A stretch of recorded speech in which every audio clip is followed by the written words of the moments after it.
I'd like to take a somewhat different, almost historical and structural approach trying to understand what the incoming administration is going to face in working with, managing the very complex relationship we have with China. My basic theme is we're in a time of really dramatic reversals in policy, both in terms of China's approach to the world and to international relations in East Asia. And these reversals that I'll touch on briefly are one of the reasons we have real challenges, complications managing this relationship. I think it's useful to look at what's happened in China today under Xi Jinping, comparing what happened under Chairman Mao Zedong and Deng Xiaoping. From an American point of view, we all know that Chairman Mao was the one who made possible the breakthrough in relations during the Nixon administration. He broke China out of the Sino-Soviet relationship, worked with the United States to try to counter pressure from the Soviets. But Mao also had his real problems with the management and the political structure in China. That was, of course, what was behind the Cultural Revolution, where Mao mobilized masses, young people, to put pressure on the bureaucracy and basically tore apart the party system. Deng Xiaoping, the contrary, virtually overnight overthrew the Mao legacy. His priority was economic growth. He tolerated the bureaucratic management of the society, promoted the four modernizations, the fourth of which was the military. The military was put at the bottom of the priority list. Stress was on economics, scientific, and other forms of outreach to the modern world. And he pursued this policy, understanding that as China used its enormous potential, that it could end up being threatening to the outside world. And so he pursued this policy of Tao Guang Yang Hui, that is to hide and bide, to adopt a low profile in dealing with the world, to not flaunt the capabilities that the country was developing in order to maintain productive and stable relations with all countries. And as our former ambassador to Beijing, Stape Roy, has said, the 1980s, as Deng Xiaoping reversed the Mao policies, was really a golden age in terms of cooperation, collaboration between the two countries. And just as a personal comment, Deng's policies were initiated in late 1979. In 1982, I was invited to join an editorial group to translate the Encyclopedia Britannica into Chinese. And the group of Chinese intellectuals who oversaw that were gentlemen who they were Zhishifunzi, they were intellectuals who had suffered during the anti-rightist campaign and during the Cultural Revolution. And with the opening and with Deng Xiaoping's personal blessing, we ended up translating all kinds of information that had been denied circulation in the Chinese public and political system. And Deng really opened up China to the world. What we see going on today is another dimension of these reversals in policy. That what we see is Xi Jinping really reversing a lot of what Deng Xiaoping had put in play. Part of it is the stress that Xi Jinping has put on military modernization, which, as I mentioned earlier, was at the low end of Deng Xiaoping's priorities. But drawing on the tremendous resources and advances that China has made in the last 3 decades and more with its economic development, Xi Jinping has had the resources to pursue the kind of economic, the military modernization that we're now seeing. Xi Jinping has thrown aside the hide and bide policy, the idea of keeping a low profile In my way of putting it, Xi Jinping's policy is not hide and bide, it's show and go. He's demonstrating, putting out in public all these capabilities, and he's using them to assert China's interests, as Bob pointed out, in particular in the South China Sea. Where Chairman Mao had torn apart the political system from below, we see that Xi Jinping, responding to the growth of the party system under Deng, is now using authoritarian political controls and this anti-corruption campaign to try to establish, rather than rip apart, the political system. And he's doing it not with the Deng Xiaoping, Kaifang, or opening up policies to the world, but rather promoting rather anti-Western policies. You've probably heard about the infamous 7 No's directive, in which there are certain things that Xi Jinping is telling the party and even academic institutions not to talk about. Not to talk about civil society, about various forms of Western values, human rights or rights-related issues, constitutional government. And so that there's a strong nationalistic and somewhat xenophobic theme to Xi Jinping's leadership. So again, we're in this period of really remarkable flip-flops and the kind of approach that Xi Jinping has been promoting in the last several years. Along with that, we're seeing some very important changes in external relations in this part of the world. Both Mao and Deng Xiaoping were very hostile to the Soviet Union. The collapse of the Soviet Union, of course, changed that game. Today, we see Xi Jinping beginning to develop more of a collaborative relationship with Vladimir Putin in security and some other areas. I don't think we're seeing a return to the kind of alliance that we were so concerned about in the 1960s and 70s, but China's relations with Russia are clearly much more positive and in some areas collaborative. One of the more interesting changes that hasn't been high up on many people's radar screens is Xi Jinping's cultivation of relations with South Korea. This reflects his frustrations with the North Korean challenge. I would also look at it in terms of what Xi and other people in China have said from their point of view is the outdated Cold War era character of America's alliance relationships in East Asia, which from an American point of view have maintained stability for so much of the Cold War period and created an environment which frankly has facilitated China's remarkable economic takeoff.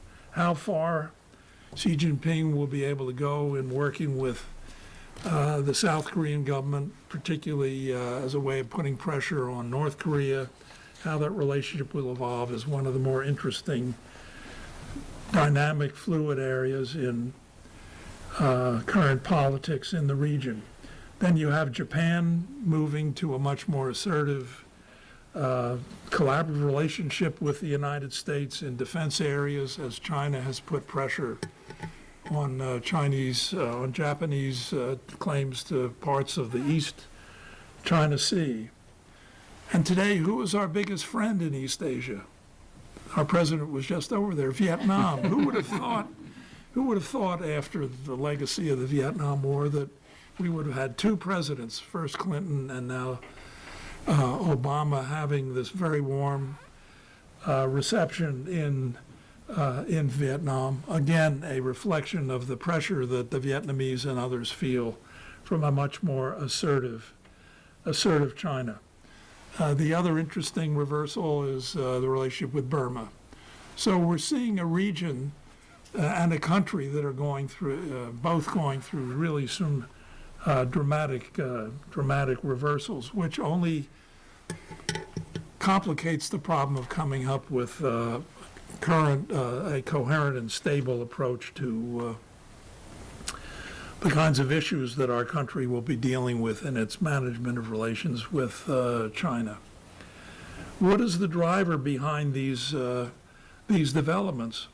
It is, as I think Bob has touched on in many respects, Xi Jinping's effort to establish China not just as a growing economic power, but certainly a regional power. I think his objective is to reestablish East Asia as a Chinese sphere of influence. In his mind, it's the Ming Dynasty, it's earlier times, whereas he says in history we had claims to so much of the South China Sea, the area contained within the so-called nine dash line. But Xi's efforts are creating real tensions and contradictory dimensions in China's policy. In terms of security issues, on the one hand, he understands the need for reasonably stable relations with the region, but the political pressure, the building of the islands, the military buildup, is driving these countries that feel threatened by China's growth to a much more collaborative relationship with the United States. When I was ambassador in the Philippines, I had the dubious honor, by some people's lights, of returning our bases, Clark Air Force Base, Subic Bay, to Philippine sovereignty. But I negotiated with then President Eddie Ramos, an understanding that if circumstances changed, the Philippines, under their sovereign control, could invite the United States to activate a security relationship. Well, nothing happened for 30 years. But today the Filipinos are welcoming the United States back in. The Filipinos are concerned about China, a concern that's shared elsewhere in the region, but the formal alliance relationship with the Philippines, as with Japan and with South Korea, is being reactivated. Something that we see in terms of Chinese internal discourse is viewed as, gee, why are we provoking all this counter-reaction? Why are we creating a circumstance where the Americans and their alliance structure are being reinforced rather than moving beyond the Cold War context? Henry Kissinger, my former boss and mentor, in his book on China, and has talked about the dangers in terms of China's territorial assertions, its building up of these island capabilities with their military potential. His concern is that we're going to see kind of guerrilla warfare, as he phrased it in his book, with the United States military and the Chinese maneuvering around these islands. Is this a stable situation? From a recent discussion with Admiral Harry Harris, the Pacific commander, he is quite worried that there could be some kind of an event that does escalate into a violent encounter, and that could have very negative resonance in terms of our politics. At minimum, China is challenging the United States by these territorial assertions to demonstrate to allies and friends in the region who do feel threatened by China that we are a reliable security partner. And that is under some question, and indeed it may be that Xi Jinping's strategy is to try to raise these doubts with the longer-term objective of trying to undermine the American alliance relationships and what we have felt has been our stabilizing presence in the region. So one of the big questions that the next administration is going to face is, from a security perspective, is how to give credibility to the rebalance or the pivoting to Asia.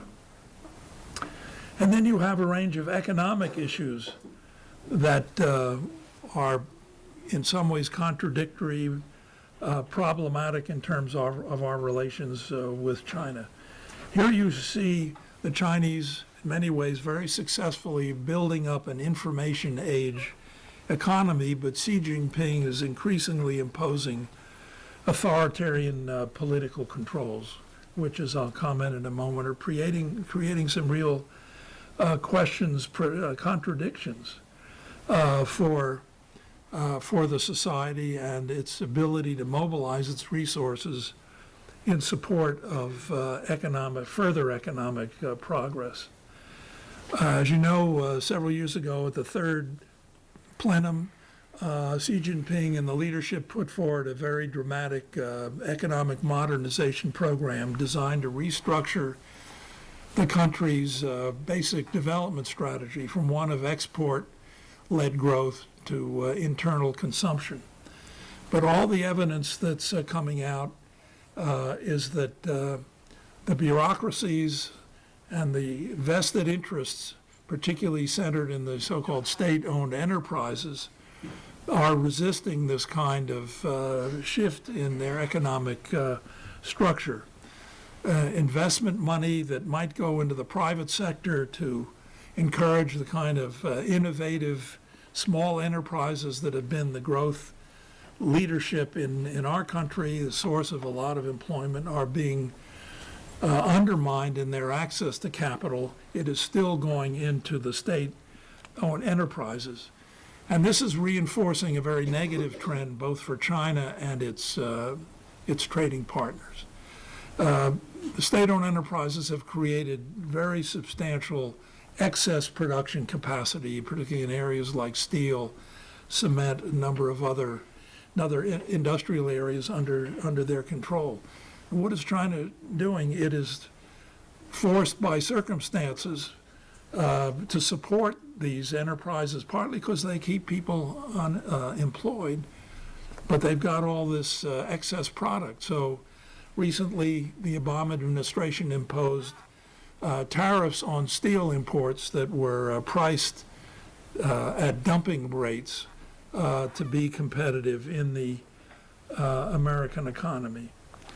As I think you all know, if you follow the situation, China's growth rate, which was for 3 decades about 10% a year, is slowing dramatically. It's down, and you get varying estimates, somewhere 5-6% a year, which is raising the specter of unemployment, people being put out of work, which is the fundamental vulnerability of Chinese society. China today is not threatened by an external invasion.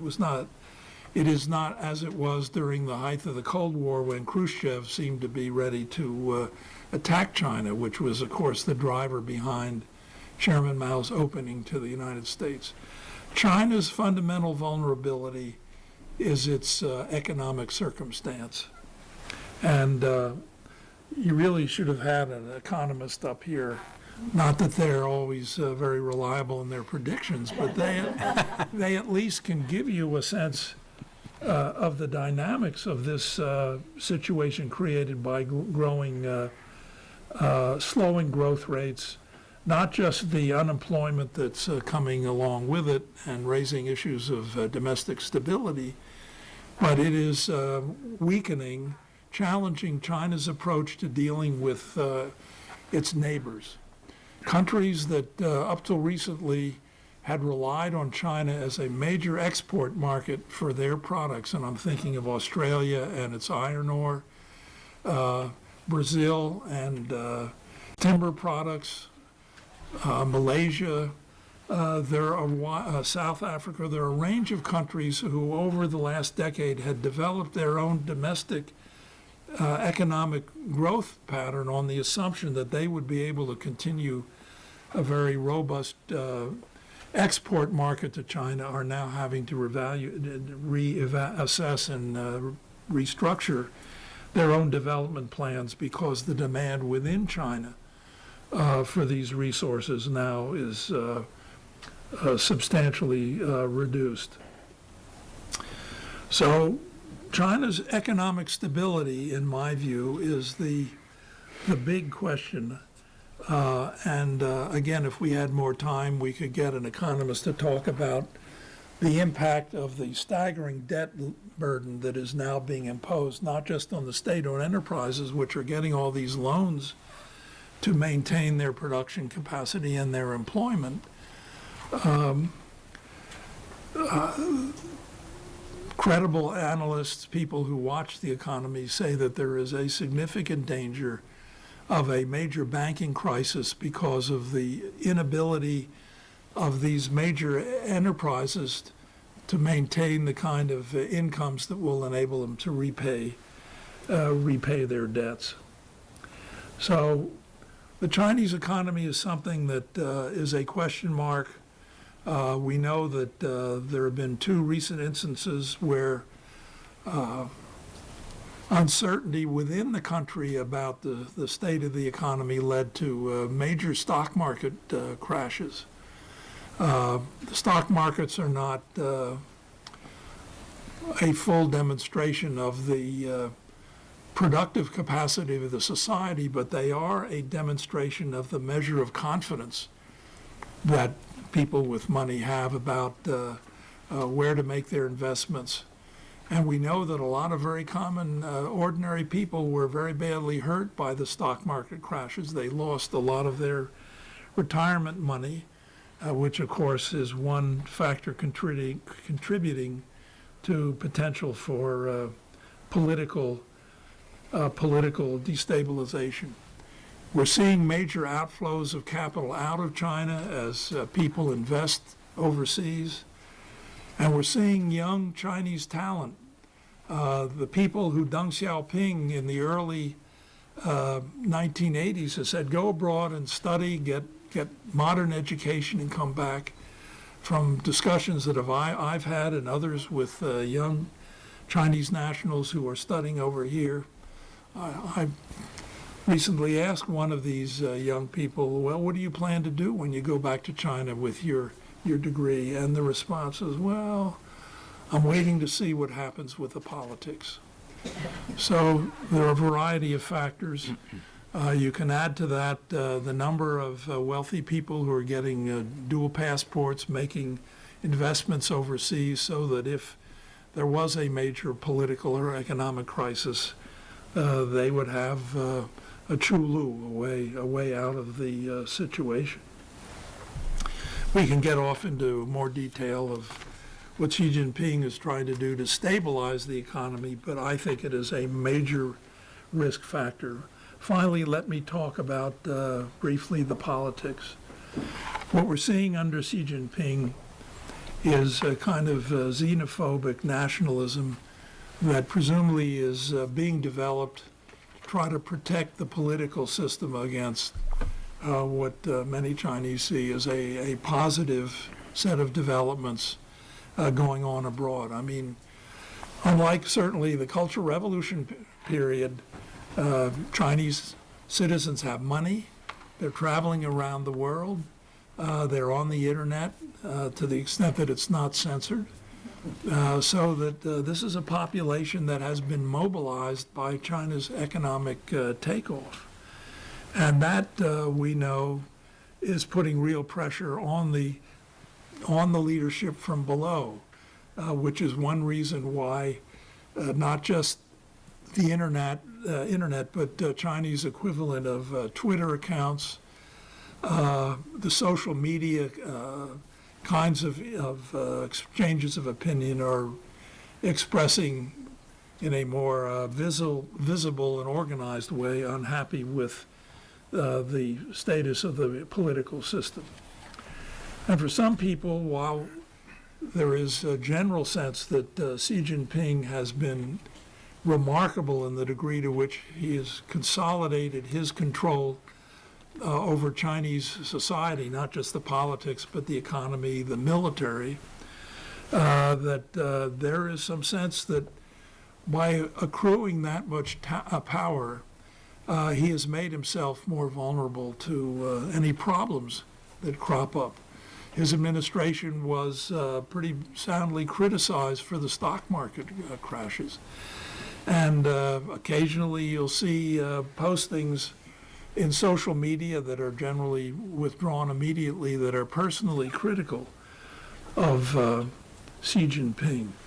And it would be surprising if there were not indications of political pushback, given the degree to which Xi Jinping has promoted this anti-corruption campaign, which has put the fear of the political process and his leadership into much of the cadre and the political economic leadership.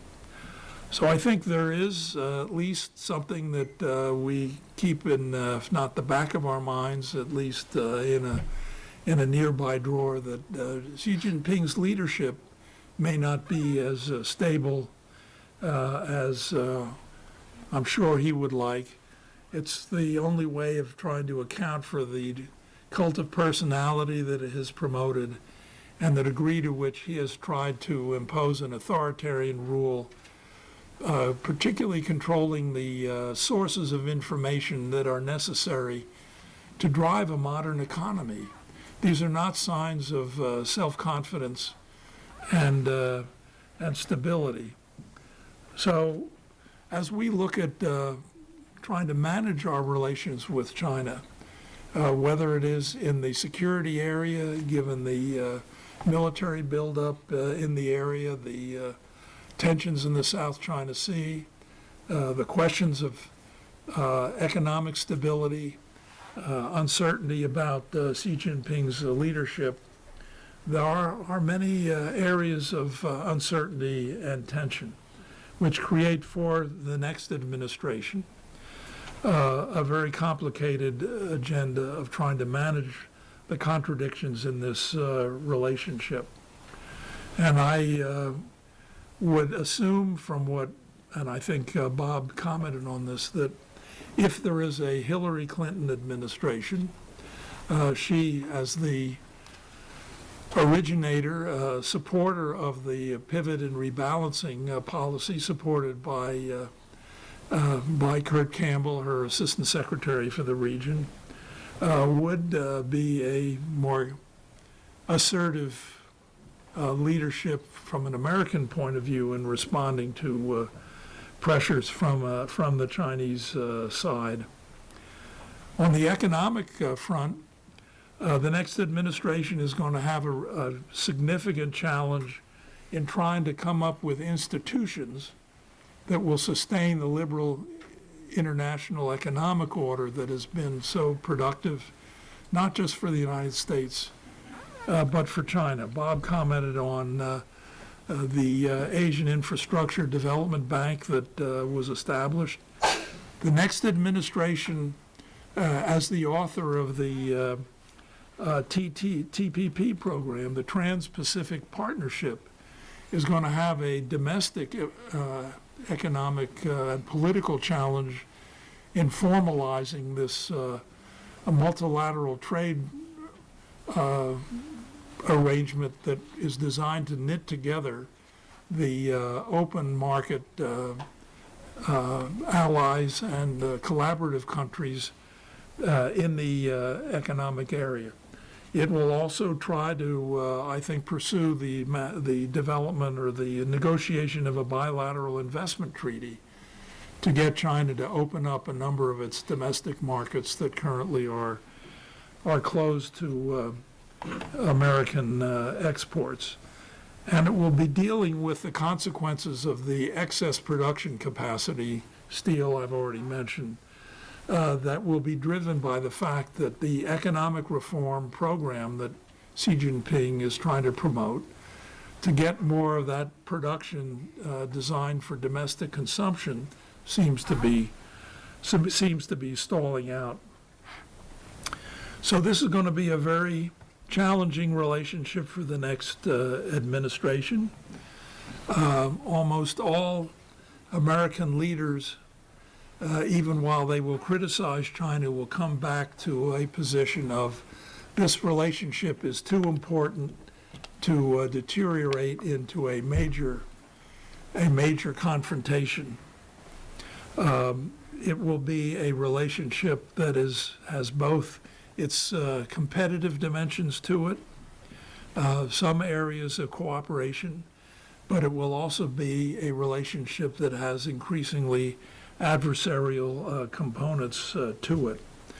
So President Obama's successor is going to be inheriting a very complicated relationship, one in which in many ways the initiative, since the United States has been the established stabilizing power in the relationship, one in which the relationship is going to face the initiative of Xi Jinping. He is the man who has the initiative, the ability to press or pull back on the confrontation in the South China Sea, to deal with our efforts to open up Chinese markets, and to respond to a number of other political initiatives or economic efforts that he will be pursuing.